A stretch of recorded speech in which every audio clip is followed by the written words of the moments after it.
kaos spesial dari Starting Eleven, merchandise edisi Timnas Day. Klik link di deskripsi untuk pre-order ya.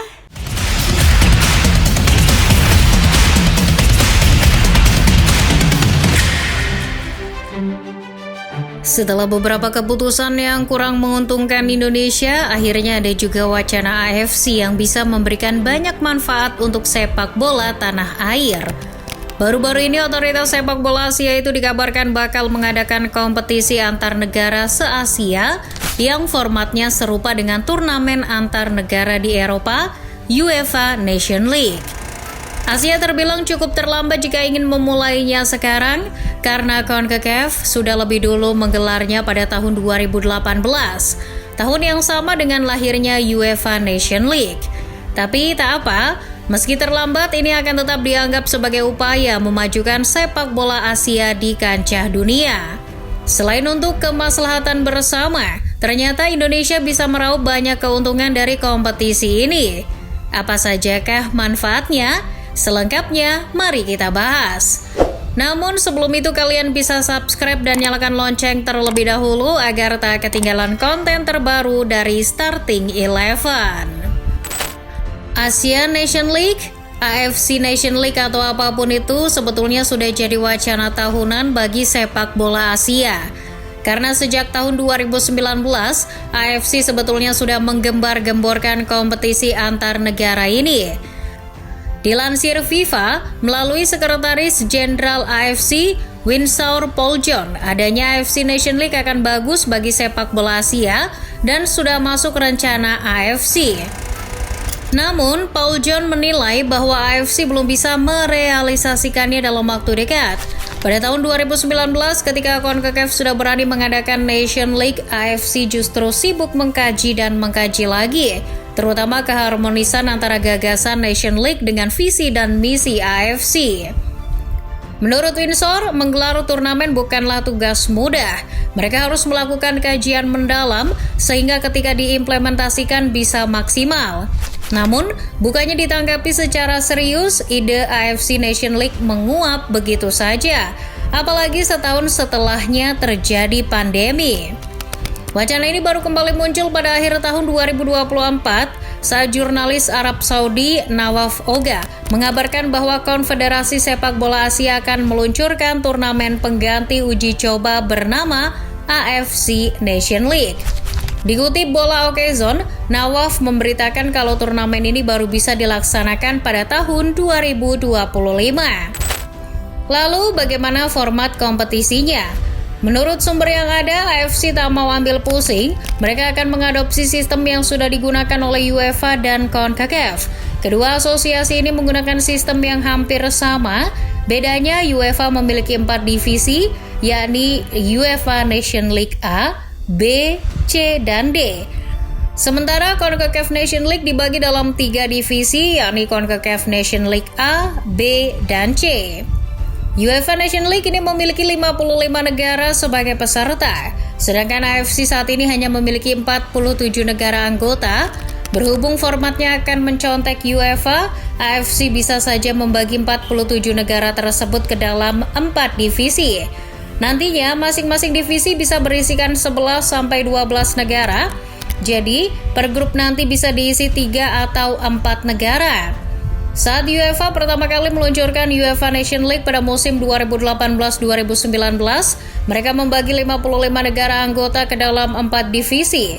Nah, proses pembagian kasta divisi ini berdasarkan performa di kualifikasi Piala Dunia 2018 zona Eropa. Metode yang sama bisa digunakan oleh AFC. Selain itu, AFC juga bisa membagi divisi berdasarkan ranking FIFA. Nantinya setiap pertandingan hanya akan dimainkan di jeda internasional, bukan dalam satu kompetisi penuh. Ya sama gitulah ya sama UEFA Nation League.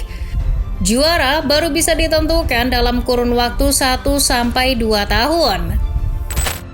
Ajang AFC Nation League akan digunakan oleh AFC untuk mengurangi pertandingan uji coba internasional yang tidak bermutu. Nantinya AFC berharap tim-tim Asia Tenggara, Asia Timur, dan Asia Selatan bisa lebih kompetitif dalam mengisi masa jeda internasional. Hal tersebut jelas menguntungkan Indonesia sebagai negara yang sedang mengembangkan sepak bolanya. Menurut Bola Okezone, AFC berpotensi menjadikan hasil di kualifikasi Piala Dunia 2026 zona Asia sebagai tolak ukur pembagian divisi. Karena Indonesia mencapai ronde ketiga di mana tidak ada satupun tim Asia Tenggara yang mencapainya, maka Indonesia bisa terhindar dari laga-laga yang gak penting melawan Brunei Darussalam, Laos, Myanmar, atau Malaysia. Indonesia justru lebih berpeluang satu divisi dengan Cina, Kuwait, Oman, atau Qatar.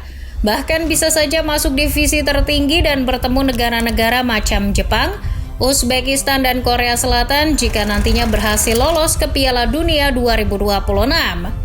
Membiasakan diri untuk melawan tim-tim yang notabene memiliki kualitas di atas Indonesia akan membantu tim memangkas gap kualitas yang terbentang jauh. Seperti yang kita ketahui, selama ini sepak bola Asia terlalu sering didominasi oleh tim-tim macam Australia, Jepang, Korea Selatan, Arab Saudi, dan Iran. Kelima tim ini juga selalu jadi wakil Asia di ajang prestisius seperti Piala Dunia. Qatar bahkan harus jadi tuan rumah dulu baru bisa ikut Piala Dunia tahun 2022.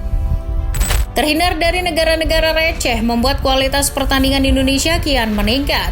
Secara bisnis dan value, tentu ini sangat menguntungkan bagi Indonesia. Nilai jual pertandingan antara Indonesia versus Qatar tentu akan lebih tinggi ketimbang cuma lawan Timor Leste atau Filipina. Jika Indonesia hanya memainkan laga dengan negara-negara yang memiliki kekuatan sepak bola jempolan, maka secara penjualan tiket dan hak siar pun akan naik secara signifikan. Yang menyiarkan pertandingan pun bukan hanya TV lokal, melainkan internasional.